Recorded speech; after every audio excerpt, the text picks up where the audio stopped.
Welcome to Podcastville. Greetings, Uncle Joey here. Welcome to the Church of What's Happening Now. It's brought to you by Onnit, the leader in supplements. Go to Alpha Brain.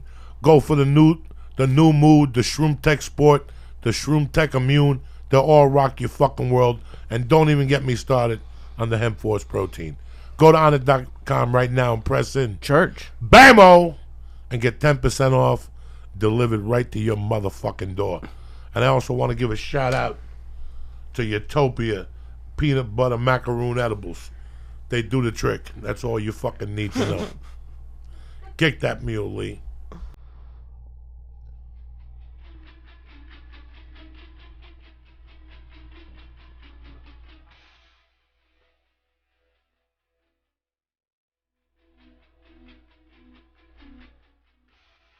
Wednesday, August 16th. You bad motherfuckers. Let's kick this fucking muley. Ba-na-na-na.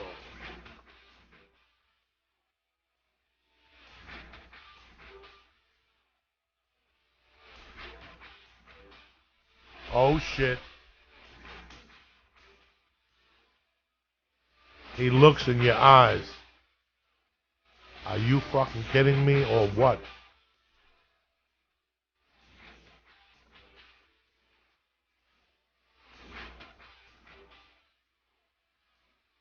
Oh shit.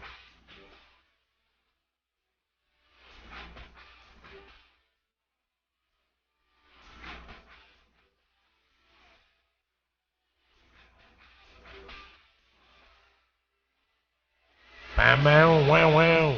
Wow, wow, wow, wow. Here we go.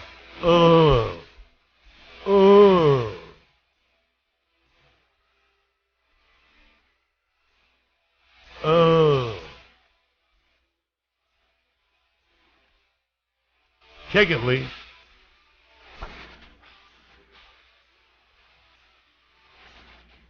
It's the church, bitches. Buenos motherfucking Diaz. Uncle Joey here. Letting you motherfuckers know what time it is. We had a good time. The other night with Action Bronson, my throat is still fucking sore. My throat was sore when I came back from San Francisco. Then I teamed up with that animal, and between the fucking papers and the fucking blunts and the fucking bong hits, I lost my voice some bad, but who gives a shit? You lose it, you'll find it. It's like a fucking nickel. You know what I'm saying? Lee Syatt's here. I actually saw a pretty interesting story about, like, there's a voice coach who specializes in scream rock, and she was saying, like, they had a few of the musicians on saying how they were losing their voice every show. Weird. And this, like, teacher-looking old, like, she looks like my mom, is teaching these people how to, like, instead of straining it, they're like vibrating their vocal cords so they can sing all day. They can sing for tours now. Well, there's a whole, thing that goes with that. All those singers have like some type of coach, and they do warm-ups, and they wrap their throat with a fucking scarf when they go out of the house. And there's a bunch of shit you got to do when you're a singer. When you're on tour and you're making that type of paper, and you can't cancel shows. You could strain your fucking throat and shit, and most of those people do.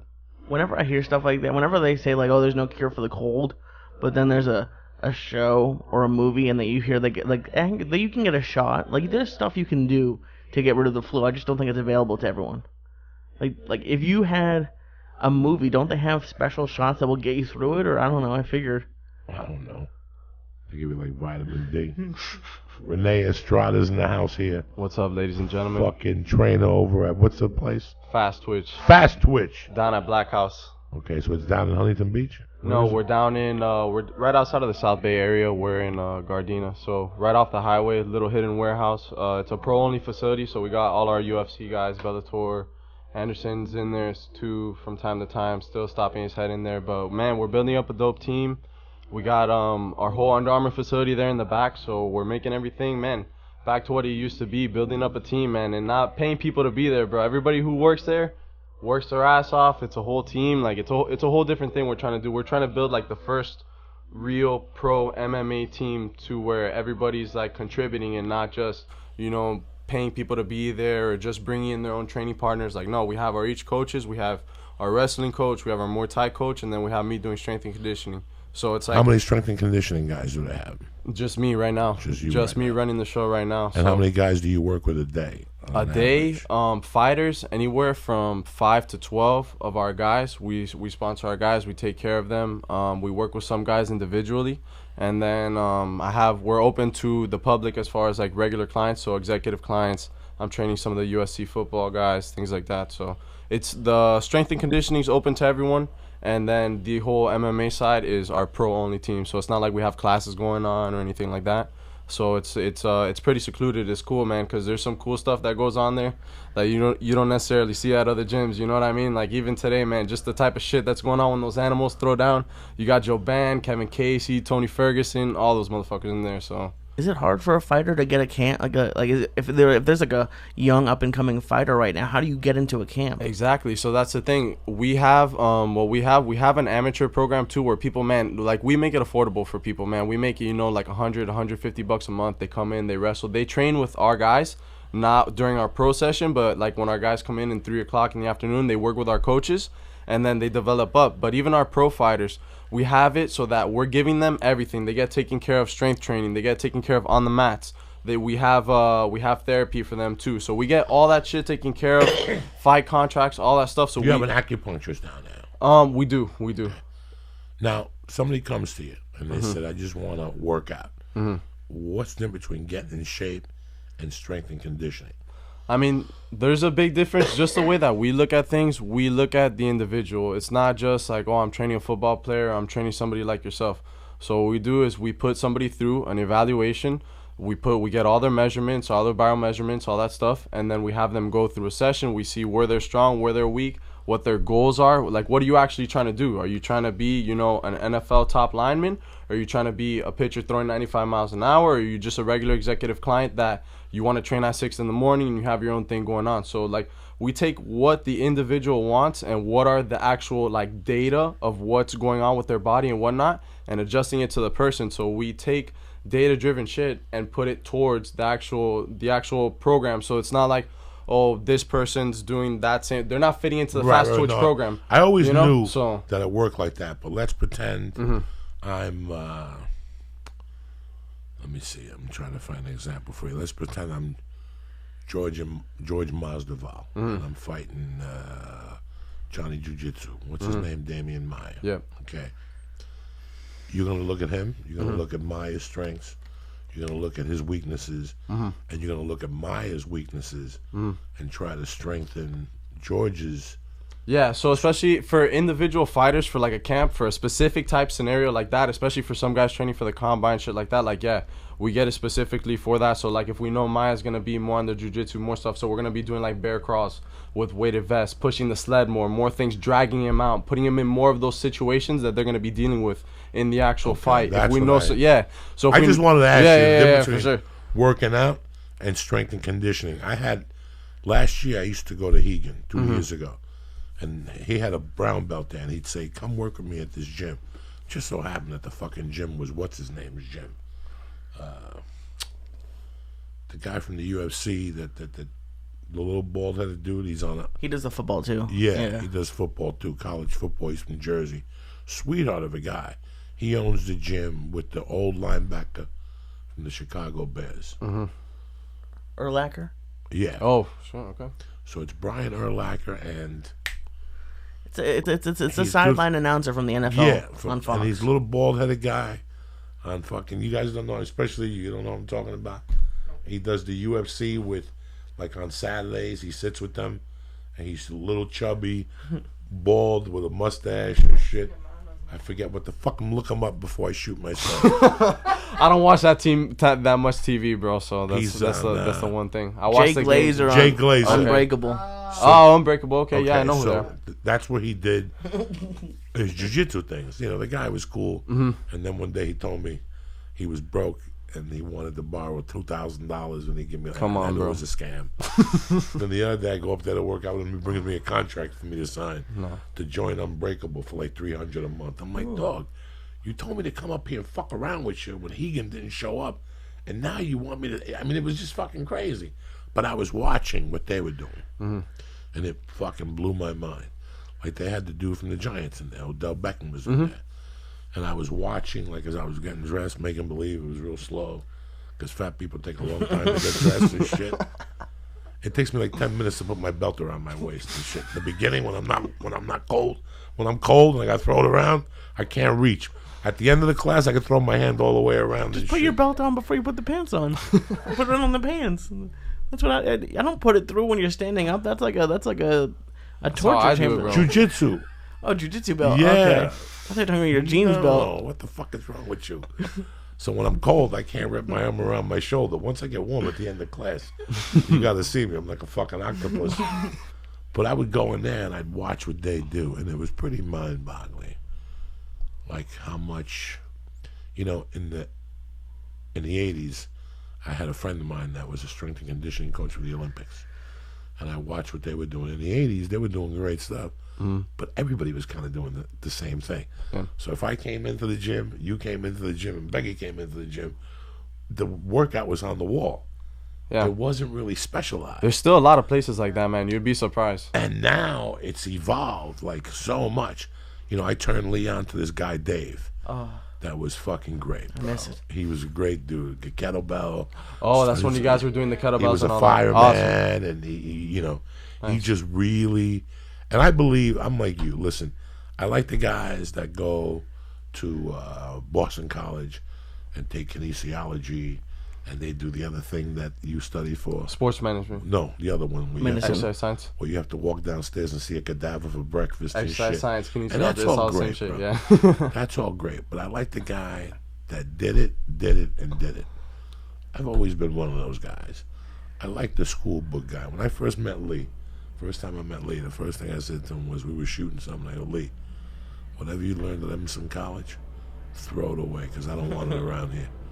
Because if not, we're all going to look like we're shooting the same fucking shit. Yeah. And it's so weird how, with what you guys do, I'm stoned. I forgot what the fuck I was talking about. Well, no, I get it. I get what you're saying. Like it's a whole different thing, because at least what we try to do, man, is just like that. Keep it to yourself. My thing is we're trying to blur the lines a little bit. Like show people like there's not that much of a difference between where you think you're at and where these high level people are at. Like you can get there too. It doesn't take like, I gotta show up at 6 a.m. and do all this stuff. Like, no, you can do it at your pace and work. And there's steps to it, man. There's people that they work out once a week and then they fuck, I'm sore, blah blah blah. Then they go take a few days, 5-6 days off, and then they go to work out again. Oh, I'm so sore, I never get better. Man, it's like trying to start the car every single time. Like it's never gonna start up. You gotta keep it going, even if it's the most basic things. Like when I tell people, oh, I'm sore, what should I do? Go for a walk, man. Walk on the beach. We live in California. Go for a swim. Do something. You gotta move. Something. When you're sore, the muscle needs blood. You gotta move. It's amazing how many times I'm sore, and I go, you know what? I'm gonna do something today. I go out in the back and I swing back. You have to. Kettlebell, do 3 sets of cleans, and I'll punch the bag or something, and I feel completely better. Sometimes my knees feel tight. I put fucking ice on them. They feel a little better, but I go outside and kick the fucking bag, and it loosens all that shit. And next thing you know, I'm walking tip-top Magoo. For sure. And I believe in giving blood. I've always, and I learned that when I was 14 from basketball. These guys, I know what an injury is. You know what an injury is, and you know the difference between an injury and soreness. There's some soreness that, Jesus Christ, you can't get ready for, But when I first started working out, Joe, you told me like not to overdo it because a lot of bigger people will do it, get really sore, and never go back. I've never really experienced that, and I recently went to a gym that I'm not a huge. The guy's very nice, but I'm starting to see why people go and choose different gyms, because it's a little bit what you're talking about. It's just like the list on the wall, and he just kind of like lets you do it, and then didn't really. He adjusted some things, but he had the rings hanging from the wall, and I was doing pulls, and I literally couldn't move my arms for about 4 days. Yeah, for sure. No, I understand what you mean. Like the other day, I had a strength and conditioning session with Tony Ferguson, and we were just sitting there talking shop, man. That guy's such a cerebral fighter. People don't understand like the type of brain that guy has. Like whenever he retires fighting, the mind of that guy as a coach and just as an individual is amazing. How he breaks things down, and like that, it's just there's a lot that goes into being a coach. It's not just instructing somebody, hey, do this, pick this up, put this down. Hey, bro, how you feeling today? Hey, what's up with that thing that I see you walking a little bit different, bro?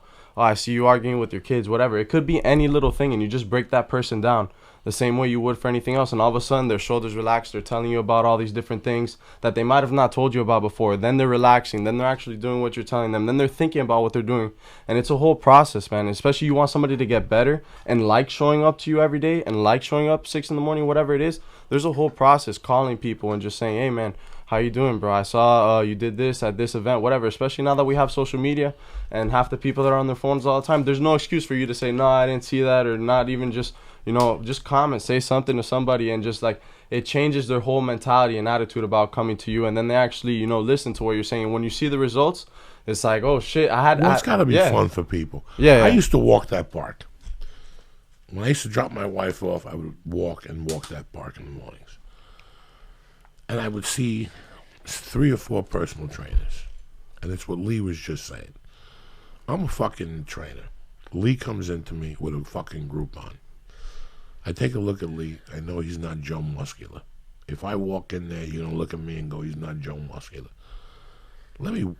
Before I even throw him to the wolves, let me see what his capacities are. I'm going to talk to him and tell him that if he does this today, I want to see him for sure on Wednesday. Like, what time can you be here Wednesday? Because I do not want you to miss Wednesday for this reason. And if you saw come, yep, I'm going to take care of you. No, and then people try to pull the, no, I can't pay. No. Show up. Show. We'll work it out. Figure it out. But I think a lot of people join a gym and they get the free, they tell them you get 3 free training sessions. They don't even test the people to see what they could do, form. Listen, bro, I'm a fucking animal. I don't give a fuck about anything. Before I do anything, and I've always been like that, I go to a professional. And I go, do me a favor, I want to learn how to shoot a gun. Do me a favor. You could, well, Joey, you're an asshole. You could go on YouTube and learn that. Okay. But you might miss something that, especially when it comes to your body, especially when it comes to deadlifting or overhead presses or anything that, it's like Lee and I were going to a place and we're swinging 85 fucking pound kettlebells. Mm-hmm. What is the purpose of that? Mm-hmm. I left there thinking one day, what was the purpose of that? Now, guess what? I can't go to jiu-jitsu till Monday. I can't walk. I can't do it. The fucking, let me tell you something. The fucking doing comedy is just as hard as working out. That hour on stage with my gorilla feet are clamping to the ground and shit's moving through my hips. There's times I go home at night and I'm like, what the fuck happened tonight? I did 2 fucking shows. That's what fucking happened. There's nights I go home, bro, take a shower, drink coffee, and do a 30-second stretch while I watch Law & Order. Yeah. Because I know it's going to make me feel better the next day. Or even just laying on the foam roll or anything, man. Anything. It's amazing. Like, now I just don't go to bed no more. I take a shower, and I take cold water now. Fucking cold as a motherfucker. I started off warm, so you're not going in there like a penguin. And then as you're getting out, you fucking put it freezing. Every 2 minutes, you just keep it low, low, low, and by the end, it's just a fucking ice cubes are coming out. And you don't even think about it. It's hitting your back, pop, pop, pop, pop, pop, pop. We have our guys do ice baths all the time. All the time. Especially after training, we have Kevin Casey and another one of our guys go. They grab the ice, throw it in there, boom, let's ride. Everybody, at least 9 minutes. Let's go. And you just see all the guys going like that, man. It's so important. People don't realize like how much just even taking care of your body does for your mental spirit, and just everything that's going else on around you. Like even when I first moved here, so I moved from Miami to LA about 7 months ago. So that first whole transition, I was a trainer over there. I was working out all the time. I came over here. I'm like, oh no, jet lag. It's not gonna bother me. I'm gonna be able to work out. I'm gonna be able to do all this. Boom, hit me. I was just extremely tired, just too much. Then I stopped completely working out because I'm like, man, I gotta rest. It's just too much. And just from the 1 to 2 weeks of just like trying to stop everything and like, oh, let me get my stuff organized, just your mentality, the way everything goes, you start to feel bad about yourself and what's going on. Yeah, shit enters your mind. Yeah, just not positive thoughts, man. And that's the thing. Even like what you were saying the other day, just to go for a walk, to walk down the street, to just like breathe in the air here, just get away from everything that you do every single day and just be with yourself and your own thoughts. And just the most simple thing from going to a walk can turn, your life into, man, this walk feels good, or whatever it is. You think about something, boom, you're going somewhere else. Like these things get your mind going too. It's not just, I'm working out to work out. No, man, I'm thinking, I'm doing it's a part of everything. They show a graph. What happens to your mind after 20 minutes of any type of workout? What happens to your mind? How the blood affects your mind? What parts of the brain it goes to? Yeah. You know. Number two, I grew up on that thought. Listen, think about something. You are who you are, who you are. We come from Cuban descent. That means we were on a fucking island with no palm trees for a long fucking time. Your grandparents took to the sun with no skin cancer, SPF number 8. All that's bullshit. Cubans defied it. Cubans defied it. The ones that you see that are real dark, they got no SPF on that side of the island. And the ones that are real light, from the one side to the other side, it's like a fucking graph. Like, remember when you were a kid and you got the toaster? And you could put the color of the toaster, whatever you wanted. That's how Cuba is. That's how it is. You know? And this is a joke, but it's the truth. We're sun people. Yeah. Israel, that's a desert, ain't it? It's a desert, but we're all from fucking Russia and the no sun. That's why I get spots on my head. There's Israeli people who've like grown up there now and they're tan. Like the way they're really tan. Everyone goes in the army, they're badass. But like there's a lot of Jews like me here who just. But there's Jews who work out. I'm just one of the indoor Jews. I was a coke fiend. Real tan, man. I was a coke fiend, and when you do coke, nobody does coke outside. No. You know what I'm saying? Nobody goes to the It's not park. an outside activity. You know, it's not an outside activity. Like, so when you tend to do coke, after you do coke, that same shit that you get on the coke stays. You don't want to go outside. You're depressed now. It's the other side of the coin. Now you don't want to go outside. And I learned from that just going outside, going for a walk, no matter how bad I felt about the night before, how much I spent, I didn't have the rent money. All that shit went away when I went for the walk, and I could put the pieces together. Yeah. I could make up my mind on what my next move was from just going on that walk. Yeah. Because one minute you're thinking about one thing, and all of a sudden your mind takes you somewhere else. But you said something, we were just sitting early here on the couches, which I'm a firm believer on. I really am. Like, I just did it this last week. Becky called me. She goes, "What are you doing? I'm in San Francisco." "You don't work on Sundays." I had to work on Sundays. But I did it for, like, as soon as I was delayed on Thursday, I was like, I'm not going to do the show tonight. Like, I'm going to force myself to do it Sunday. The more the plane got delayed, it was like I was getting happier and happier. Like, I was like, no, I'm going to force myself to do it Sunday, just to see what it felt like. And what happened? Nothing. I still came home Monday. I missed jiu-jitsu Monday because I got up too early. I got up at 5 to catch the plane. But I still worked out. I felt that jet lag. And I go, fuck this motherfucking jet lag. And I went outside, I hit the bag for 20. Yeah. I did 3 sets of cleans with kettlebells. I did the fucking swings with the bats. The whole deal. I did sit-ups and push-ups. I let the sun hit my face. And then the last 10 minutes, I take my shirt off. And I let the sun get the fucking sweat off my body. And that's my SPF. Is the fucking fat sweat that comes out. You understand me? There's got to be some fucking coconut oil or something in there to fucking block the sun. Well, have you heard of like these people who are waking up? It's like a lot of them Navy SEALs wake up at 4 a.m. to work out. Yeah. Is that? I mean, I'm not gonna say it's bad. I would never say it's bad. But is there are there benefits? It just seems like crazy to me to wake up at 4 a.m. and be doing these crazy workouts. I think a lot of people do things like that for the sole purpose of discipline. Because if you really look at it, I mean, man, it's a whole different time in China. We all got 24 hours in the fucking day, right? 24 hours don't change. It's a different time in China. It's a different time in Portugal. It's a different time, in Miami.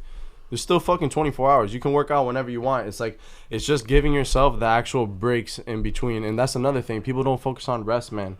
Rest and recovery. A lot of people just try to hop into a gym and try to do all these crazy things. Hop in with the gorillas and then like, all of a sudden, I'm hurt, I'm this. And man, like, give yourself a rest. You don't want to make it to something to where you start to hate it like that because you go so hard and you put it as this big roadblock. Well, as an adult, you see that. Yeah.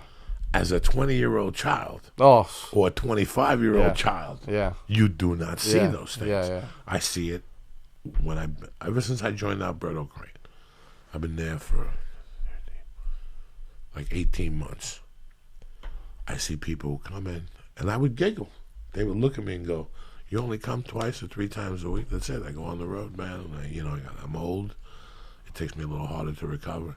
And they'll tell me how they came 19 days in a row, 26 days in a row. And Becky, what happens? Or they leave. They get too much. Hurt. Yeah. They end up hurt. I don't care how old you are. We get a lot of clients like that, man, just because people end up like, oh, no, I got fucked up at this place. And then we offer, like, recovery training and whatnot. So they come to us after that. And it's just like, man, like that. You see the people, suffering from whatever it is. And it's like, man, no, it doesn't have to be like, that's it. That's all we're doing today. That's it. No, yeah, you're getting out of here. When I you're used to done. go to karate, there was a white kid there that I didn't know. But every time he put his shirt on, he was fucking bruised. Like, I thought his wife was beating him. Like that type. And I said to him one day, I don't mean to be nosy. Why are you always bruised? He goes, because on Tuesdays and Thursdays at 10 in the morning, I go to Thai Town off of Hollywood and Western on Hollywood Boulevard, 2 blocks down. There's there used to be a Thai center, and then a place that did massage, and then a place next to that was a restaurant. Well, behind the restaurant on Tuesdays and Thursdays, the cooks would beat the fuck out of each other. What the fuck? Like, beat the fuck out of each other. And this white kid would go over there because hopefully it was for money at least. No. Muay Thai training with the tree. His legs were always fucking blistered and bleeding. His feet were all fucked up. And I asked him, what the fuck is your problem? He goes, don't tell nothing to Sensei, Because we were learning like Tang Sudo. He goes, on Tuesdays and Thursdays, I go over by the Thai center. To a Thai fight club? It was like a Thai fight club. Backdoor chef fight club. All chefs, all the cooks and the wait staff. Oh, my God. And they had the trees set up back there. The trees? Whatever they kicked to get their shins into. Yeah, they and he trees, goes, bro. And bro, he goes, it was full contact. It was on. He would come in with black eyes and fucking, it was on. And I applauded him for a couple of weeks. And then one day I said to him in class, I go, Jesus Christ. I love that. At that time I was 400 pounds. So I would admire anybody who was working out. But I said to him, unless you're in the UFC or something, why are you doing this? I mean, he was like an accountant. It wasn't like he was working security or he worked at the fucking Roxy or he worked at the Comedy Store and then he like one badass security guy. He was just, and he thought about it. He goes, you're right. I go, it's not worth walking around lumped up. Yeah. Unless you're really a fucking fighter. It's not worth. Even then, with my fighters, I'm still super you on top gotta of it. super be on top of it. Because especially some of the stuff that they go through with the training, some of the younger guys up and coming, they're trying to prove something in training. And you're dealing with this UFC fighter in front of you. You're one of the smaller guys in the LFA or something. You're trying to prove a point, and then you want to go do strength training after and show out there too. So it's like, man, it's approaching it in a different way, man. And just, trying to change the game for real. That's why it's just trying to get it out there to as many people as possible, showing them what I do, what our program does. And it's really not like a gimmick. We're not sitting there trying to advertise stuff on Groupon. Hey, everybody come in. Man, if you know who we are, you want to reach out to us, great. Like, let's work. We always give people a trial session like that. That's the first thing we do, just to see if it's something that they actually want to do or come in, or if we see that we can work together. Because like that, man, sometimes you get people that come in and they just, you can tell from the get-go, they just look at you with a dead stare and they're like, oh, I don't want to be here. Or some of these parents, man, unfortunately, that you bring in a 6-year-old, a 7-year-old kid, and the kid's in there and the kid doesn't want, man, the kid wants to be outside playing around, doing all these things. And there's certain kids who do want to be, running cones, touching drills, but man, it's all got, there's all an approach to it. There can't just be one way of, oh, this is what it is. This is, straight up. A lot of people, since they, like you said, see it by the book. Sometimes we get people, out of college, they have master's degrees, they have all these things, internships, all this stuff, and then you put them there with a client, and the client, even you can learn all the stuff you want in the books, and they're doing the exercise, they're like, oh, I don't feel it here. What do you mean you don't feel it here? All of a sudden, now you gotta change it. Now you gotta change it. Now you gotta talk to them differently. They've never done it. Because if now you look like the asshole there, I don't know what I'm doing. No, you gotta know what you're doing. You gotta realize that there's so many different things, man. It's a whole different game, man. So that's why. Just to hit Lee back before I got locked up, I rode my bicycle everywhere and I hit the bag and I lift weights. I just liked it. And the UPS dude was yoked. This UPS dude that delivered, not yoked like bodybuilder yoked, but yoked that he did push-ups and ate well. And I said to him, dog, where do you lift? He goes, I don't lift weights, I swim. So I go, where do you swim? I love to go with you. And he goes, okay, I'll pick you up tomorrow at 5:30 in the morning. I go, 5:30 in the fucking morning? Yeah. He goes, it's only 2 classes a day, 6 and 7:15. There we go. 6 or 7. And I put my mouth in. I put my foot in my mouth. I go, okay, pick me up at fucking 5:30. Oh my God. And to jump in that cold pool. But you know what, bro? I stuck with it for 9 months until I got locked up. I got locked up on a Monday, and that Friday I was at the Master Swimming Program. I even did a biathlon. Like, that's how much I fucking liked swimming at that time. But it wasn't just jumping in a pool. She had gone to the Olympics, and she had been one of those chicks that goes to Hawaii, and the hammer chicks. What do you call those people that they fucking run 40 miles? Then swim? Triathletes. She was the one that went to the big one in Hawaii. Yeah, the big one. So she would, you know, I loved Iron Man, because you would come in, and you could tell her, hi, I'm Becky. I've roller skated. I swim. That's great, Becky. Jump in the fucking pool. And you jump in, and she go, come here. Do me a favor. Hold on to the wall, and just kick. Just kick until fucking next Tuesday, and then talk to me. She was badass, but you know what? I remember the first time I got in the pool, I jumped in at 6. So you swim before? Oh, fuck yeah. I jumped in. I started doing a bunch of these, like Johnny Olympia, and I looked up, and I moved 3 feet. Like I was backwards. I was sideways in the water. She's like, okay, come here, hold on to the wall and just kick. And she would make me hold my legs a certain way, and she'd jump in the water and hold your feet a certain way. She was technical by the book. And you could go in there in a week. In a week, she'd make you do laps or 2. And you'd be like dying after 1 week. She'd jump in the fucking water. Come on. This is how I want you to do it. And she would break it down for you, Becky, that you could do 20 laps and not stop.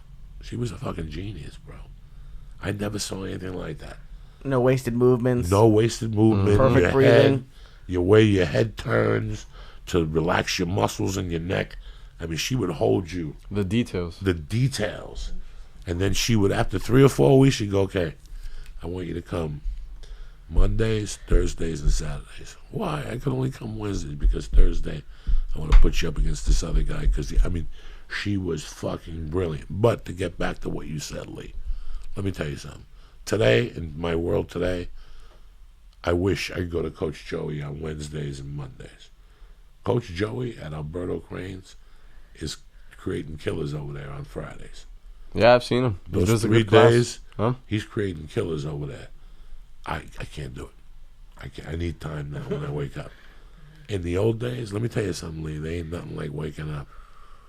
So I would smoke a joint, drink a protein shake, and get on my beach cruiser, and I'd ride over there on the bicycle lane. You can't even believe this shit. No better way to start the day. Lee, I'd be out of there by 7. I'd go to King Soopers and get a big fucking... This is before people said how bad sugar was. I'm a Cuban, dog. There ain't nothing like freshly squeezed orange juice in the morning. I would go buy a fucking container of freshly squeezed orange juice and just drink the whole thing, ride my bicycle home. And Lee, I would feel like I could take over the world. You did the hardest part of your day that was the hardest part of my day. Mentally, physically, and like that, was man. so... I understand that part of it. Yeah. I really enjoy... Plus, if you're fat fucks like us, and you lift and do cardio, it goes with us the rest of the day. Mm-hmm. So your metabolism is lit and going. You're cooking all fucking day. Yeah. So it helps for different things. For sure. That's why people tell you when you wake up, go for a walk. Mm-hmm. Go for a brisk walk. If you're a fat fuck, go for an hour walk. That's it. Your metabolism is on fire. Stay away from the ring dings. Don't drink sodas. And it's all going to work out for you. You know what I'm saying? It's that easy. It's that easy. Yeah. But no, I was doing it's an 8 a.m. class that I've been going to, and I like it. But I think it goes back to what you're saying about knowing your clients. Like I'm sure there's some like he has these warm ups that like you're supposed to do every class, and they all have special names. And I'm sure there's some like fit people who know them and can just do them by seeing someone do it. He was having this like 67-year-old guy who's been there for 3 years teach me. He's very nice, but I can't. I need someone like you, someone who's worked out and knows how to work out, like with me, to give you that confidence, just from to the beginning. Make you feel in the beginning. I'm the same way, bro. Yeah, I can't have someone show me. I'm the same fucking way. No, and it's different when you approach people, like, and even everything you can have something planned all the way up until that person walks through the door. And you were talking about it the other day on the podcast. When somebody walks through the door, that's why you have Lee stop. You slow them down a little bit. So even through the warm up, you kind of slow them down. Hey man, what's up with your day? What's up with this? What's up with that? You start to figure out a little bit more, and man, like you can really get to know people and change people's lives in a way that you don't really realize. Because like I get clients that sometimes, man, hey, I actually gained 10 pounds. I used to be super skinny, or just like, you know, a mom that has had 3 kids that, you know, wants to get surgery to take off all the skin and everything, and is going through all this program.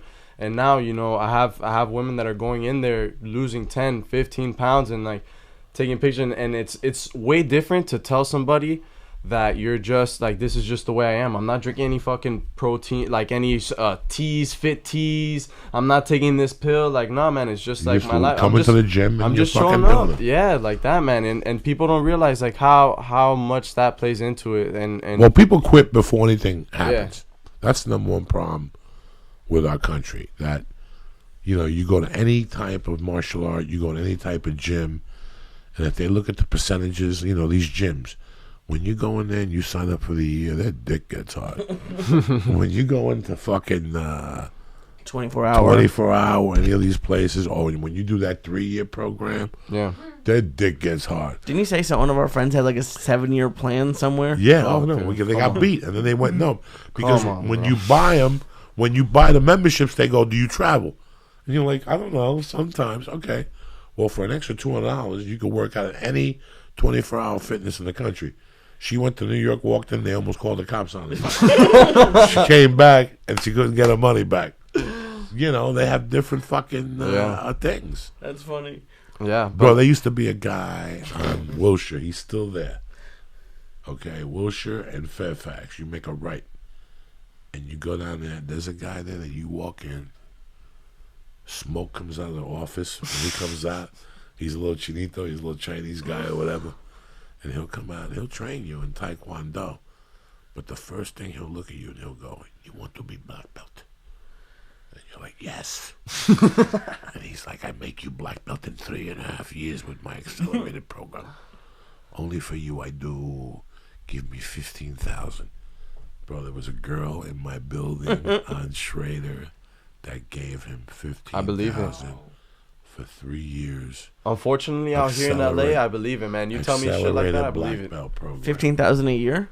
15,000 for the 3 years up front for the accelerated black belt program. Man, there's people. The thing is with LA, like, there's a lot of people that buy into the hype, that buy into the bullshit. There's a lot of people that have money, dog. Listen, in LA, I knew a guy, God rest his soul, McAfoley. He had a client that would give him $500 an hour. What? And take him on the road with him to shoot movies. And on the movie sets, he would just pay him $1,500 flat. Maybe, and McAfoley would call me every day and go, I go, what, Mac, what are you doing? And he'd be in his room smoking dope. And he'd tell me how he just trained such and such for 45 minutes. And that was it. He did 6 movies with him. Oh, and did I tell you? He put him in the movie, too. So he collected fucking residuals from the movie, too. Yeah. If you get your hand on one of those guys, the studio, they don't give a fuck. The studio will pay you $500 and bill him $1,000. Oh, it's a stat. I mean, so it's a scam. Justin Fortune has 10 studio racks. It's like a status thing, I think. Yeah, I've seen people take without a facility, without anything. I've seen people take clients down to the beach, no equipment, no anything, train them for 45 minutes. Hey, it's $100. What do you mean, bro? We just ran around in the sand. Yeah, $100. No idea. People pay it, and it's crazy. First of all, you have to figure in LA that 40%. I knew a comedian who took his trainer on the road. Things got bad quick. That trainer ain't on the road with him no more. He took his trainer on the road. But I'll tell you one thing. De Niro on Grudge Match, he had the trainer he hired for the Raging Bull. Now he was a grown man. He hired him when he got out of college. He was doing what you were doing for the Jets. De Niro hired him to train him, fell in love with the kid, and said, quit your job. You do every movie with me. So at 8 in the morning, the guy trains De Niro every morning. Excuse me. They run, they do calisthenics one day, the other day they do push-ups, they do rings. He's 70. You know, Yeah. I mean, it's not like he's got him fucking doing. It's got to be a match, man. That's why It's we gotta have be a people match, come in yeah. and do a preview session or whatever it is first to like, hey, let's see if you're before we even tell anybody about price. Hey, don't even. Hey, what does it cost, bro? Just come in. We'll figure it out. Let me train you. Let's see what are you looking for. What do you want? What are we trying to do here? And then after that, we'll talk about price. Because if not, man, you're gonna give yourself such a headache like that, charging somebody, and it doesn't feel right, man, to be you charge somebody something and they're looking for something else, and then it becomes this whole thing, man. The guy downstairs from me that finally joined the Navy because he was worthless, and he tried to go in as a SEAL, and I think he's back or home. I just saw him. Yeah, he was the guy, the girl's girlfriend that threw a safe at her head.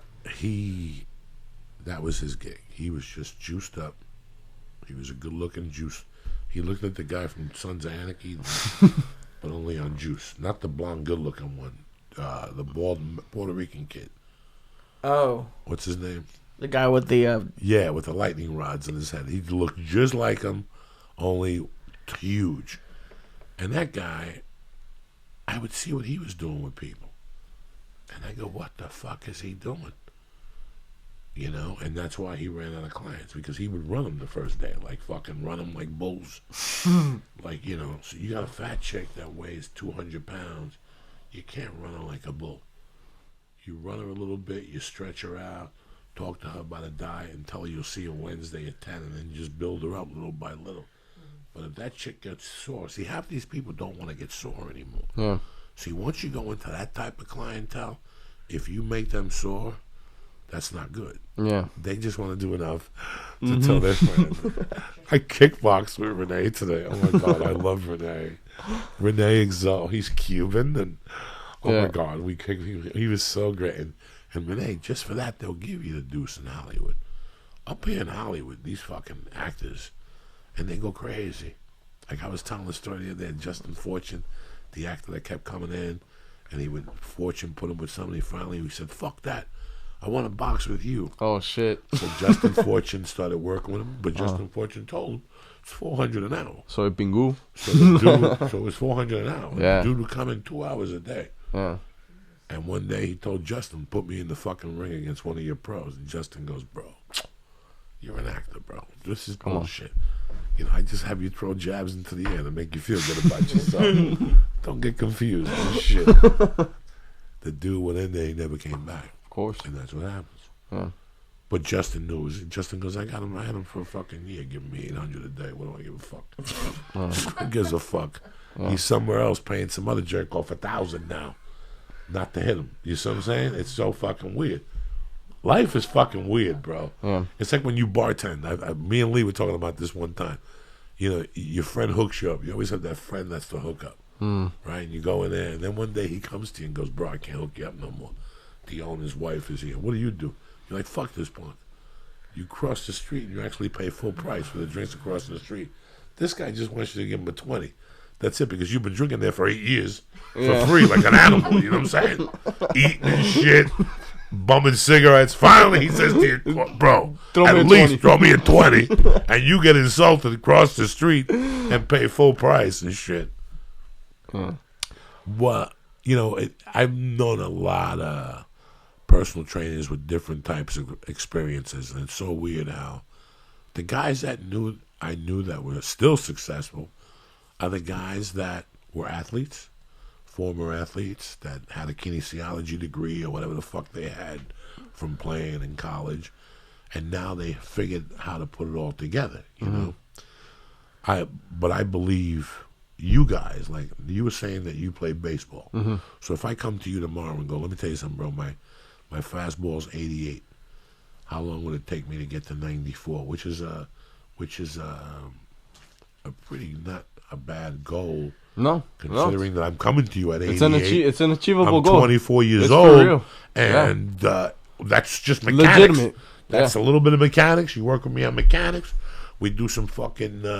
We throw some balls like in the Olympics and shit. You know what I'm saying? We spin around. Yeah. Throw a ball. You know, is that possible? Like if I come for sure, 100%. How much? I've always been curious with baseball. How much of a difference could I? Like if I came to you at 88, could you get me to 100? I mean, there's Depending on my age. Yeah, well, no, not so much, man. Like throwing 100 miles an hour, throwing a baseball is the fastest movement a human body can do because of just the angles that everything is going at and how hard. I mean, man, what else can we do that we put out with our own body 100 miles an hour? That sounds crazy, you know? So something like that, there's a lot of structural things too to get to 100, but 94, like you were saying, is for sure 100% possible because it's just showing people how to use your body. Because a lot of guys, you throw a ball your whole life and you don't necessarily learn how to throw a 30-pound medicine ball into the wall, have to drive everything behind it with good form and realize like, fuck, man, I throw with my feet. I don't just throw my arm here at the end. I need to use my feet. I need to use this. I need to use that. All of a sudden, you start putting all those little pieces together. That's 1 mile an hour by just extending your ankle just a little bit. Then you're using your hips a little bit more. That's 2 to 3. Then you put all these pieces together. Then you start feeling comfortable. Then you start feeling a little cocky. You start feeling good. Then you start putting a little bit more on it. And then that's how it grows. I was like that. I was a kid throwing 88, 89 miles an hour. By the time I was done playing, I had topped out 93, 94. I had elbow surgery, Tommy John with James Andrews, the whole deal. But at some point like that, I had to go from one place to the other. And it was more of the training more so than the throwing. A lot of people get fed into, oh, I need to buy this book with this many drills and this guy's drills and that guy's drills. Man, it's throwing a baseball. How many ways is there to throw a baseball? Like, for real. You know, it's more about teaching your body how to get the most out of what you're doing to get that result, you know. Now, why does the elbow go with baseball? The elbow goes with pitching. With pitching, man, like that, because an elbow is just really meant to extend back and forth like this. That's what we're made for. It's not, once you start getting into the rotation of everything and people start leaning behind and all that stuff, it starts putting strain on the elbow and it's just it's a compounding thing. Like when I tore my elbow, it wasn't just like, oh, I threw during game and it popped or whatever. Like it was a thing that happened gradually over time, and then one day it kind of gave out. Like, man, I was throwing, it was cold weather. I was throwing long toss and I heard like kind of like a crack, like how when your back cracks, like ga ga da.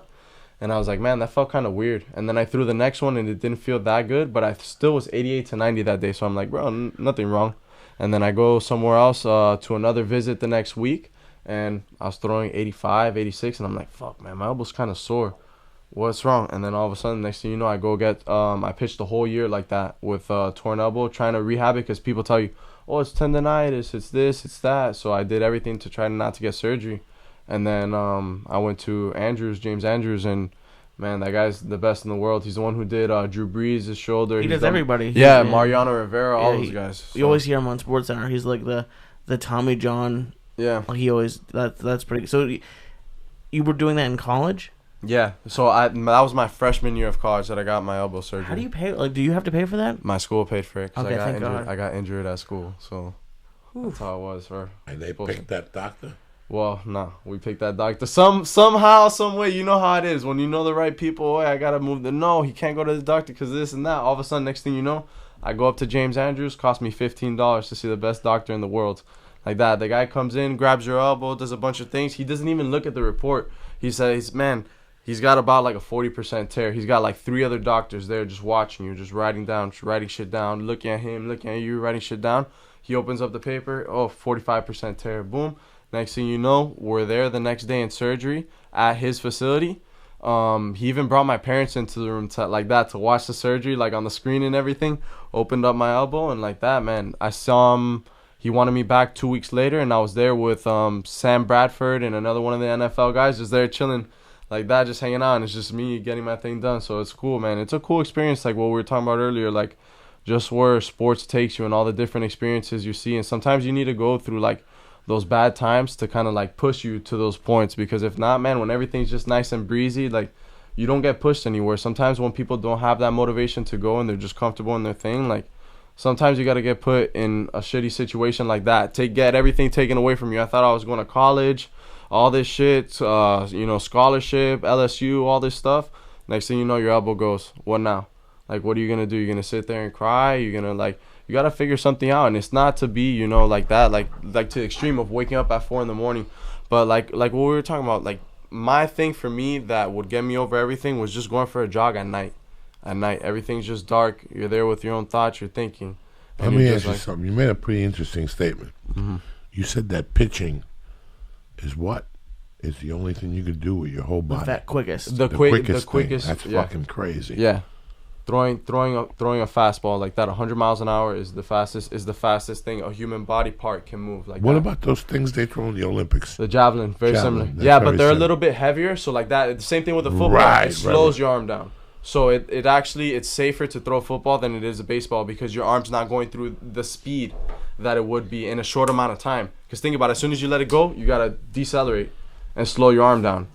Because if not, your arm pops out of the socket. That's why people pronate and then they slow their arm down. And that's why sometimes people, when they get the shoulder problems, it's mostly because either they're flying open or when they don't know how to decelerate. Because they throw hard, but then you need the brakes for the car too. You know what I mean? If you fucking just got a car with an engine and no brakes, you're fucked. You're fucked. You know? So that's why a lot of people mess up their shoulders and things like that too. There's a lot that goes into it. And I mean, it's just the same thing, man. It's the individual. It's who pays attention to the detail of the individual. A lot of people, the thing is with social media and with everything, like it's nice to get everything out to everybody. It's nice, but when you start to try to sell everything to everybody and trying to just sell it as one general program, this and that, then that's when you start to show your ass. Start to show your ass. You know, because it's just it is what it is, man. It's so detailed. When you want to be the best, like especially with everybody now, 94 is a good speed, but everybody in a lot of people in the major leagues throw, 95, 96, 97. It's a lot more common now. So now that level is getting that much more higher. Man, I see kids, like we were saying, 7 years old, 8 years old, doing strength and conditioning. You weren't doing that as a kid. I wasn't doing that as a kid. When I started doing bands as a sophomore, people would laugh at me. Well, you weren't supposed to. Yeah. Until you got hair on your dick. You weren't supposed to touch fucking weights at that desarrollo.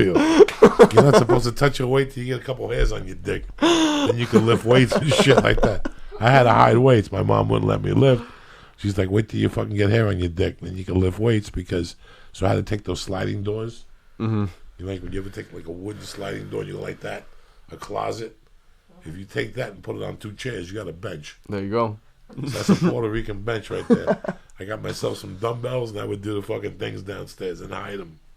And she'd go, how the fuck are you lifting weights with the closet, you son of a bitch? I figured it out. You figure shit out, you know what I'm saying? Hell yeah. But it's, no, I didn't know if it worked like that. How about for punching? Yeah. I could get, I'm not saying me.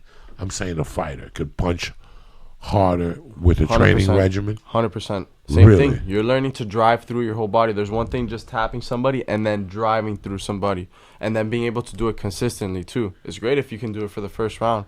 But then once you start to get into those later rounds and you still have that preciseness, that's still that same edge, it's a whole different game, because people like... Man, we train all this time, especially for the fighters. The same thing I tell them. You guys are training for at most 5 minutes. Like for championship fights, it's 5-minute rounds. You're training for a 5-minute opportunity because you don't know if you're going to get past the first round. You're assuming. You think you're that fucking good for real? The guy you're fighting is just as good as you are. So you got to train like that. Like I'm only getting these 5 minutes. I better fucking maximize everything I'm doing to that. So the same thing, driving through everything you're doing. Activating just different things depending on same thing, what kind of camp you're going through, where your meals are at. One thing that I really try to focus on my fighters is having to avoid a weight cut. A lot of people, like the old school mentality is, you don't want to really be walking around that weight. You don't want to be, why not? Why do you have to cut 26 pounds to get to where you're fighting? And then all of a sudden, like, it's a very old way of thinking, I don't understand why it's not done at the beginning of the training camp. Mm-hmm. So he doesn't go in there. I just never understood that. So the guy doesn't walk in there sucked out to death. Yeah, for sure. I at least try to get, if somebody's like really overweight with me, I try to at least get 2 pounds a week. And with our guys, a lot of people like to do 4-week training camps. We like to do 6, and just like those first 2 weeks, we focus a lot more on the strength and conditioning. And more wrestling, like grappling stuff, to get them sweating, to get all that shit out of them, to get whatever. If they had, some guys like to take a long break after fights, so they eat all this terrible food, which is another thing too. These fighters starve themselves so much, and then all of a sudden when they're done with their fight, they're so happy, they're celebrating, they got all this money now, and then they eat all this shit food for 2 weeks, and you just went, back a step, and then, it's a constant thing. So that's why we're there. We're trying to create the first like real pro team to change the game, man, to show people that fuck, man, it's not just a bunch of people hopping in a room fighting, punching each other. There's a whole process to this. That's why Blackhouse has been around for so long. That's why they partnered up with the Under Armour company and with us now. Like there's a whole thing to it. Like I didn't just. How many Blackhouse gyms are there? Around the world, I think there's 7. Here's the headquarters. We have one in Redondo Beach too that's open for classes and whatnot. Then we have one in Miami Beach. We have one in Brazil, one in Mexico. So they're kind of around everywhere. But this is our main one, so like it's only the pro guys. So that's why it's a whole different level. When you walk in there, on any given day, there's 4 UFC guys, 3 Bellator guys, and then 3 guys coming up, just hunters coming in from Brazil. Because we have guys coming in everywhere. Because like even through my training, through my Instagram, when I have guys hitting me up, hey, how do I train at Blackhouse? Like, bro, I'm just a strength and conditioning guy. Yeah, but how do I get in there? Because like people know the name, they know Anderson, they know Lyoto, they know RDA is training with us now, Tony Ferguson. Alan Jouban, Kevin Casey, like the names that are in there are legit guys. So you go in there, you're finding training partners from every weight class, from every different organization, and there's no bullshit. There's no, I'm just gonna sit out this round. No, they'll call your ass out. Hey, let's go. Let me ask you something. So somebody's getting ready for a fight, and they're 6 weeks away. How many days a week do they do the strength and conditioning classes? 3. 3 out of the 6. 3. Okay. And that includes like a solid 3. Same workout, 3 days, or all different? No, everything's speed. Yeah. It's a very interesting fucking occupation, man. And that was why I told Beck, I want to talk to him about, because that's what people at home want to know. Like, why would I need a strength and conditioning coach? Why can't I just work out? Well, because you're a fat fuck. And you're not about to go to the Olympics, so you don't need a fucking strength and conditioning coach. When you decide what you want to do, and what your holes in your game are, and then you go see him and go, you know what? I'm fucking terrible with hip escapes, and with trying to fucking throw people off me. Yeah. You'll put a workout for them designed specifically for that, with the cardio and the whole fucking And deal. if people don't feel something, like, and that's what I tell my clients all the time, and some people, they show up to me and they show up to the gym and they're kind of like intimidated because they see everything going on and they think it's a big deal. For them, for us, it's a normal day. For other people coming in, it's a big, big thing. Always people, listen, it's tough enough to get regular people to go to 10th Planet Jiu-Jitsu in Burbank. Mm-hmm. Do you understand what I'm trying to say to you? I mean, people watch the UFC, so a stigma goes with it. So there's some people, there's a guy next to the Guitar Center where I used to take Tank Sudo. That dude, they teach Gracie whatever there. It's $180 a month, and nobody rolls. You didn't know that? It's called Gracie Combatives.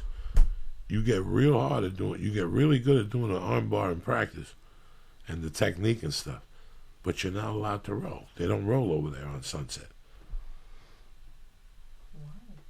I do not fucking know. I do not know. But the point was that, everybody's looking for something different. So if you go into it, like if you go into a place and I do see Lyoto Machida, I'm going to run the fuck out of there. Because in the back of my mind, I think I'm going to get beat the fuck up, People want to feel like they're not going to fucking die. Yeah. That's the main thing. Nobody wants to die. Yeah. And that's what you were saying earlier, that you take them off their focus and you talk to them about what's going on in their life and stuff. And let's start off real fucking slow here. Yeah. I just want you to throw the ball 10 times. Yeah. Or jump up 22 times. And even the most muscular guy, which those motherfuckers need, you need oxygen to have those muscles. I've had guys that are huge that can't even do a plank, and my back, it's because you've never held yourself up. You're just standing up doing curls and benches and shit. You've never done a plank in your life, and it's amazing. It's so crazy what we're finding out now over the years. Like when I first started lifting, I used to read Muscle and Fitness, to the fucking T. I loved it. I read about Tom Platz and all these dudes. That dude, Mike Metzger, he did 20 sets per body part. So I was like, fuck it, I'll do 20 sets per body part and shit.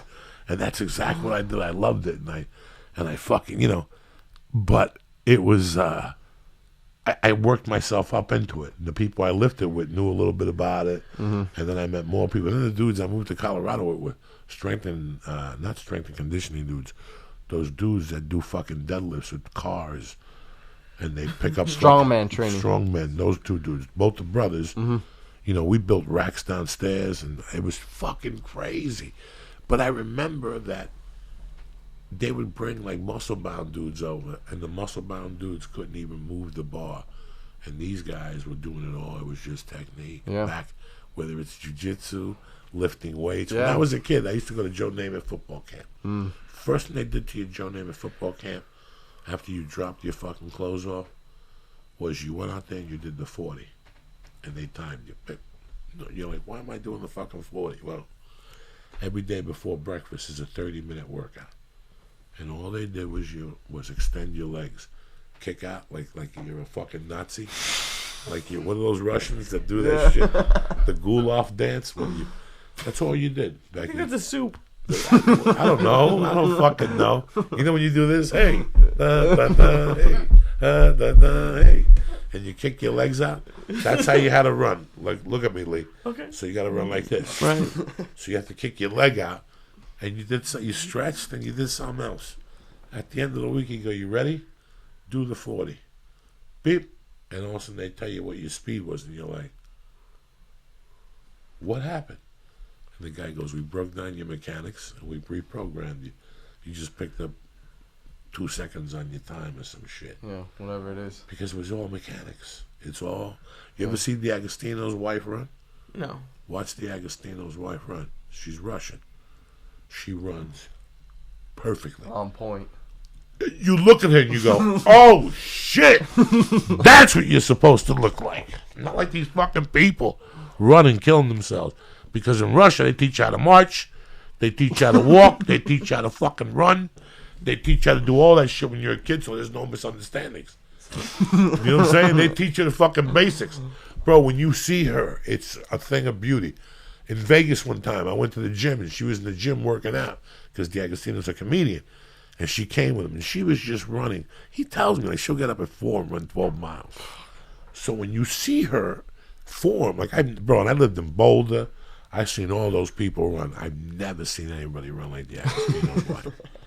I've never seen it. It's perfect. It's a thing. And when you see it, you'll go, wow, they really do a good job in Russia. They teach these motherfuckers how to, and it's perfect. Her arms don't go high. They come up to like here, and you go, oh my God, that's the mechanic of the run. Yeah. What? Speaking of that, what do you see or what do you think when you see someone doing like bad form? Like when we were talking about baseball, there's a bunch of people who've done it, but on the Red Sox there used to be a pitcher called Byung Kim, and he was sidearm, and I just imagine his elbow like snaps every third week or something. Like when you see that, do you get upset? For sure. I mean, the thing is, what we do too, man, is we break it down. There's one thing between skills and then training. So like the skills work, we bring in a lot of the best coaches like that to work with our guys on skills work, and then we do a lot of like their strength training to build in to work with these guys, because we know, man, that's two whole different things. Because with like how Byung Kim throws, right, there is people who like to throw sidearm and whatever it is, but so it's you'll so find specific. a way to strengthen that arm. Yeah. So they won't fuck it up and continue to get the best. So we of what they work got. we work with the pitching coaches. We work with their skill specific Right. coaches, because man, you know how it is in coaching or whatever it is, anything, bro. Everybody's got an attitude. Everybody wants to show Right. that they're the big dick, whatever it is. So we're like, Especially if they're Cuban. Nah, in Cuba we did it this way. no, porque en Cuba eso no pasa. In Cuba, no, especially when you're dealing with that type No, of in ego. Miami, everybody's played for the Cuban national team, and yo jugó aquí, and this and that. Yeah. Everybody, there's a guy in a park with a bat doing all types of shit. But like that, man, it's we work with those guys because there's so much more room off the field to do shit. Because man, when I was trying to get better, all this stuff, I was deadlifting, I was putting up a shit ton of weight, getting stronger, fucking protein shakes, everything, but my fastball stayed the same. Everything that I was doing on the field, I'm like, fuck, bro, I'm not getting better. I'm getting lit up. What the fuck is happening? Like, I'm training, I'm doing this shit every day. But if what you're doing in training and in the gym isn't benefiting what you're doing outside, like whatever your goal is, whether it's being a fucking executive and walking better and your back not hurting, or trying to throw a 100-mile-an-hour fastball, it's then what the fuck are you doing? What are you doing? What's the whole purpose? What are we doing here? You're just sitting here throwing up weights, wasting your time. Like, it's great to look good, it's great to run fast, it's great to all this shit, but if you can't do what you're doing, then what do we got? Like, you know, so that's the whole thing, especially with anybody. So that's why we work with these guys hand in hand, close. So they tell us, hey, this person sucks at this, whatever it is. Like when we train some of the USC guys, you know, like we know what they're doing, we know exactly what's going on. So we try to work with them, not necessarily against these guys, because every pro athlete everybody has a coach already from somebody growing up. They're, oh no, I've had this coach since I was 12. I've had this coach since I was good, cool. I'm glad. I love the stuff you're doing because it got you to this point. You're I'm not here pro. to change your shit. Yeah. I'm here to strengthen what we got. Yeah. And get your weaknesses Exactly. up to point. Exactly. It's 6 weeks. I'm not gonna fucking make you Damian Maya in 6 motherfucking weeks. But I'll teach you how to not get submitted by a triangle, this, that, and omoplata. I'll teach you all the defenses, and you just get the fuck up and run away. Yeah. That's it. Get up and run away to the other side of the cage. Yeah. No, it's not running away. I mean, just no, get for up sure. and whatever. And then you come back for that second camp, and then it's a whole different game. Boom, the game changes again. See, if you watch some of those 30 for 30s, a lot of those things, they'll tell you how they went to a certain football program. And they were a quarterback, but they tried to make him a wide receiver. And then the kids got no career because the coach, Jamie Foxx in that movie that went to Miami. Remember when he got into it with what's his name? That's what he told him. He goes, you know why I went in the 3rd round? Because that dumb fucking coach my freshman year made me a DB instead of a fucking quarterback. Because he said I would have made a better DB and I would have played. You don't do that to people. Yeah. You don't do that to people. You take their strengths. It's like if I'm 13-0 in the UFC with knockouts, and 11 of them have been with this fucking left hand. You're not gonna come to me and go, dog, we gotta start fucking curling and doing one-arm pulls. And no, the left hand is fine. Don't bother nobody. Mind your business. Let me do some shout-outs so we get the fuck out of here. Lee, how you feeling? Feeling beautiful. I hear you making noises. You ate how many edibles? 3. You really went low to an all-time low tonight. Where's the stars? I thought I was going to show no more up in stars. the 2,000 You milligrams. gave them all away and you didn't bring the ones at the house. Training. I thought you were going to eat these coconut things. I mean, they taste delicious. Yeah, they are. But then I saw you break I ate them 3 into of them. 5s, and it just broke my heart. I couldn't do it anymore. I tried, but I couldn't do it anymore. Don Wrangler, you know I love you. Tyler O.B., West Woods. Danny Bianculo, my old friend, Savage. Lindsay LaForge, Kanye West, Alice, Quentin Tarantella, Georgie Clark, Owen Perry, and Joe Devlin. You know I love you, cocksuckers. I thought we had some famous listeners for a second. I'm 2 listeners. Don't forget next week, the Ontario Improv, Thursday, Friday, and Saturday. Tickets are available. Knock yourself the fuck out. You understand me? What's going on, Becky? You got your hair up tonight. It's looking good. Becky had a boyfriend a few weeks ago. She doesn't think I know.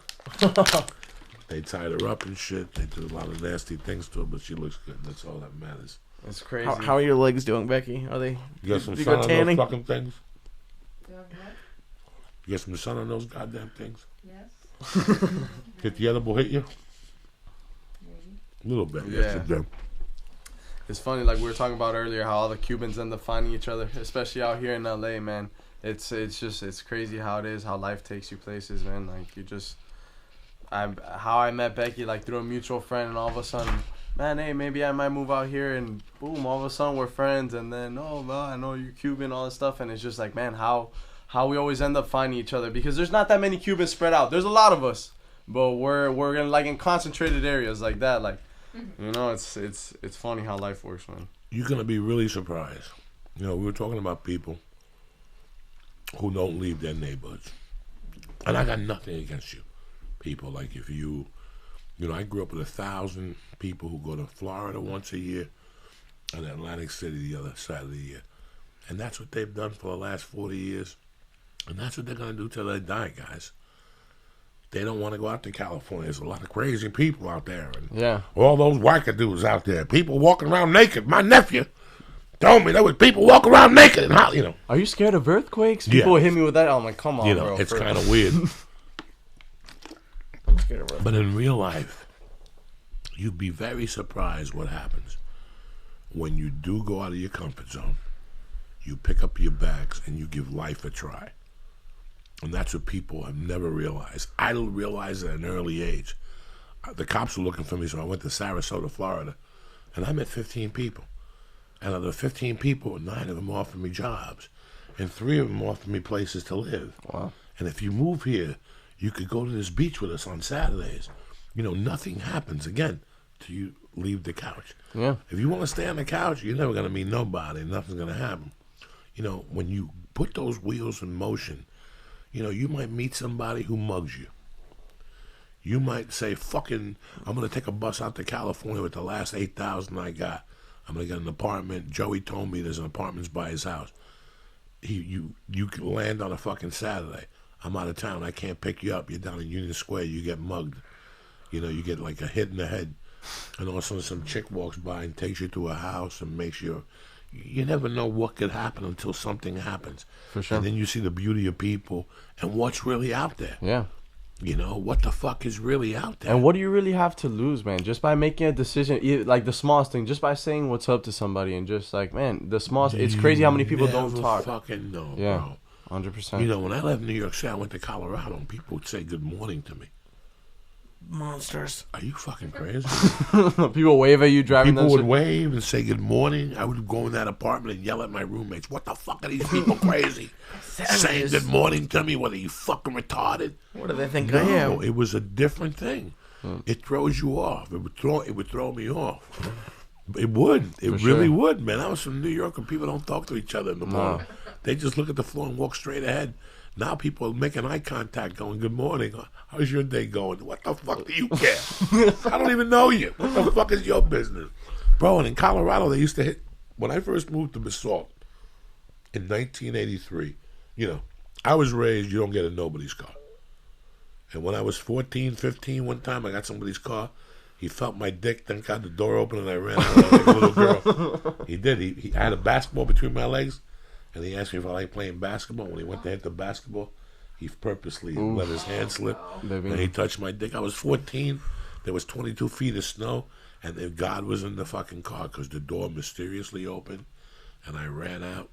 And I ran behind the car and into the section with this fucking German park. What the fuck's Schutzen Park?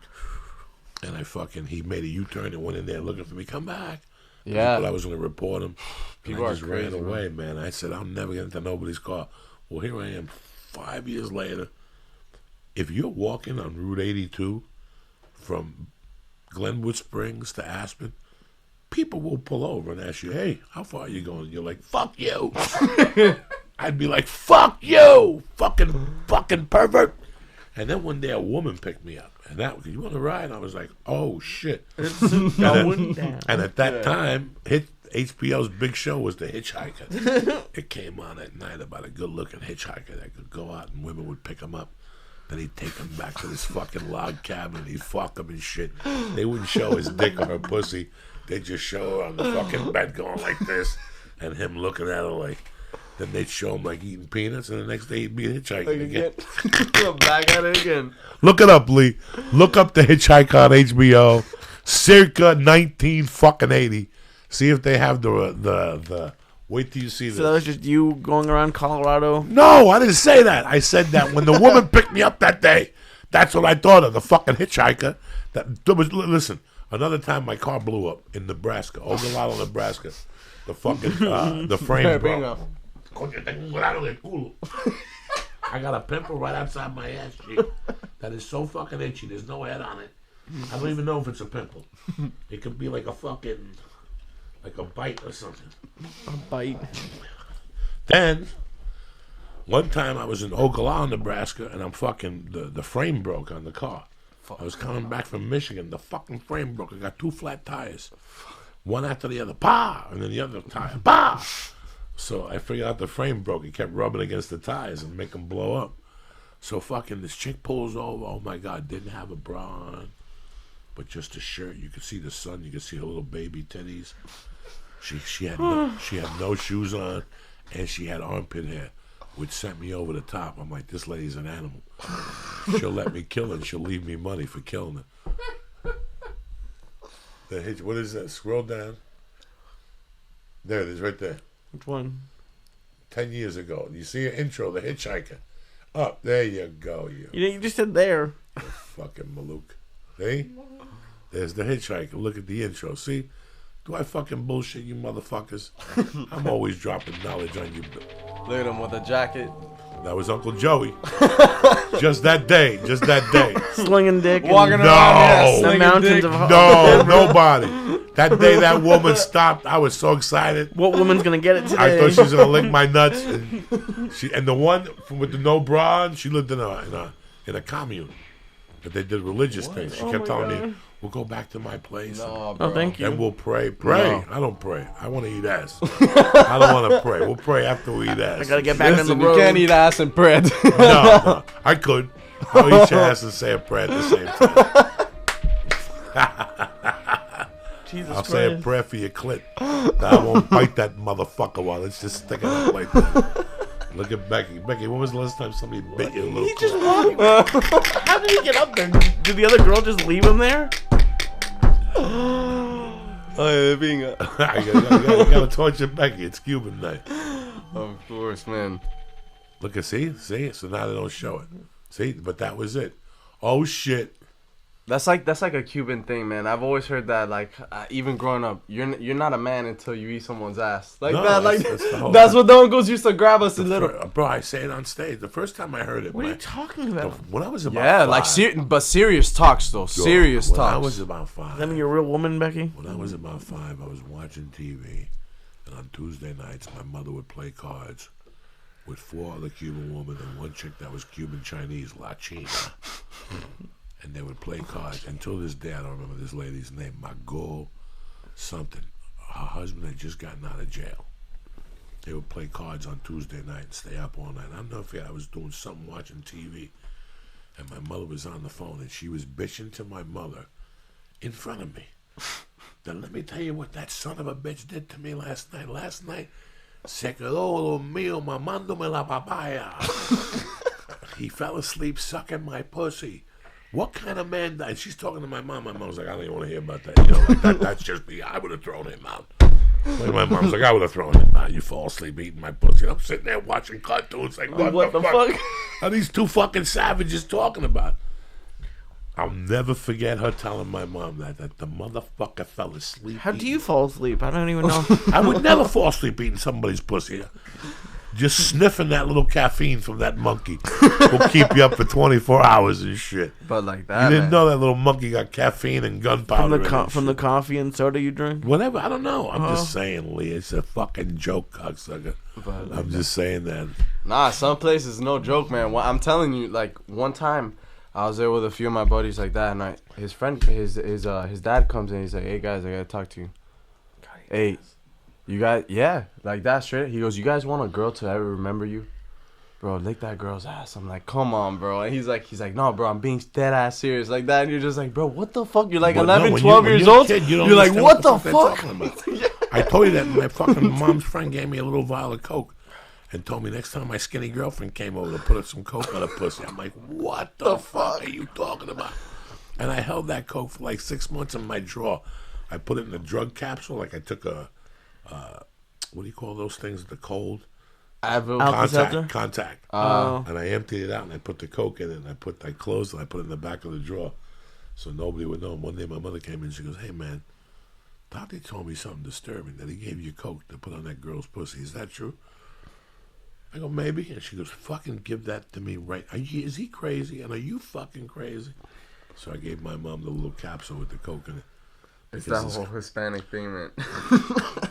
I Growing used to up, have a guy that when I went You to can't say it's Hispanic. Not all No. not Hispanic. Yeah, man. it's I a don't know. machismo thing. Yeah, man. Because when I went to Catholic school, there was a guy at my mother's bar that would say to me, they suck your dick down there at that Catholic school. And I would look at him and go, what the fuck are you talking about? It's a boys' school. And he goes, so what? He goes, just let them suck your dick. It's a party. You don't have to suck their dick. And I would look at him like, what the fuck? The priests? No. Like the other kids. Oh, geez. Like he would goof on me and go. And then one day he told me a faggot once sucked my dick. His mouth was cold. I'll never forget that. I was a young kid. I was like fucking 12, and he was telling me, let me tell you something, ain't no big deal. my God. Yeah. A faggot sucked my dick one night. We might need censors in podcasts. He said, he goes, un maricón me mamó la pinga una noche, tenía la boca fría. Yeah. Oh my God. I fucking And died. there's nothing off limits. You walk into the room, like when I was a little kid, I was a little be some chubby, limits. whatever. They'll be like, oye, barriga leche. I'm like, bro, come on, dog. Like, They'll say some fucking crazy shit to you, man. They really will say some That's crazy. crazy. They break What's you the- down as a kid so that when you get older, that's it, man. You're ready for whatever. Because people know, man, you're gonna get taken advantage of. They like you older adult people have seen it, man. So they like They try to break you. Yeah, Yeah. they do. I like when they ask you if you still piss sweet. In Spanish, todavía me aluce. That means that you're still a little fucking kid. Once you start pissing sour, that means that cum comes out of your dick. And they'll ask you in front of your mother, like, hey, you still piss sweet? Talking And about. you're like, what the fuck? Why are you asking me in front of my mother? Or they'll try to embarrass you and ask if you fucked before in front of your mom. You ever give somebody a little stab? And then your mom would chime in, he likes black girls. No, I like black girls too. Le gusta la negra. Ay, Dios mío, que hola. And then so that everybody's on top of you in the family parties. That's one thing too, as a and just in the family parties, man. Everybody's dancing, everything. You're growing up, and your dad's like, or whatever it is, like, go dance with your grandma. Go dance with. Oh no, I'm embarrassed. No, cógelo. You just throw them in there, and all of a sudden, next thing you know, you're dancing in front of the whole family. Like, bro, what is this? Like, it's a whole. They break you down like that. You don't get shy in front of anybody. You like, you know where to go like that. They tell you, hey, don't get into anybody's cars. Don't this, don't that. Why? Boom. All of a sudden, everything happens. Oh fuck. Okay, damn, bro, that makes sense. My mom isn't crazy. She knows what the fuck she's saying like that. Cause I mean, as a like as just at least in Miami, like. It's not, I don't want to say that, like, it's sheltered, that our families try to keep us sheltered, but it's your mom's, man. Your mom keeps you tight. Your family keeps you tight, close to you. They want to know everything you're doing, especially Hispanic. Oye, ¿dónde está? No está en la quina. Hey, whatever. Like, oh, you know, like, it's just, it is how it is, man. They hold you tight. Family is a fucking great thing to have. And having, like, a Cuban family, or any family for that matter, that's you miss that. Yeah. And that's why I was telling you, our friend Ricky that used to live out here. He said he loved L.A., he loved acting, he loved stand-up, but there was times he couldn't, it didn't add up for he wanted to be with his family. What days are you down there? I'm down there every day, man. Sunday through Sunday? All day, every day. All day, Okay, every what day, times? We're open by appointment, man. So it's like whenever people make sessions, but I have a lot of people that like to work in the morning. We have classes going on, too. So, like, I'm always putting that out on social media and through our website and whatnot. So, constantly putting that out. So they call down there, they ask for Renee. Yeah. And Renee's good to go. Yes, sir. Yes, sir. Beautiful. All Thank day, you for every coming day. on. No, I appreciate you and guys talking having me about on. it. What do you got there, Lisa? Ann? What do I got? You look all fucking mummified tonight. I feel mummified. Bringing back stronger weed. I don't have anything coming up this weekend. I don't think. I went to the Dodgers game the other day. Yeah, You talking to the lady this Friday? yeah, Okay, third 'cause time. People been hitting me up. Yeah, I've been asking, twice. Making sure that you're taking care of No, yourself. I like it a lot. You're drinking water. Yes. All right, that's good.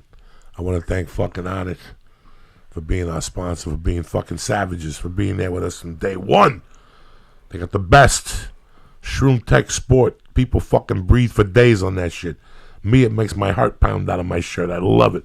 A Shroom Tech and a cup of coffee, and you go do some jiu-jitsu. Jesus fucking Christ. Get some hemp force protein, and always, you can't go wrong with the Alpha Brain, because if you don't like it, it's 100% money back guarantee, and they don't even want the fucking product back. So take that to the bank. Go to church.com/what? Onnit.com/church. Onnit.com/church and get 10% off sent right to your fucking door, you fucking animals. All right, I want to thank Renee one more time, Lee Syatt, Becky, and all you motherfuckers for listening. We had a great week this week. See you motherfuckers Saturday at the Ice House or next week at the Ontario Improv. Stay black.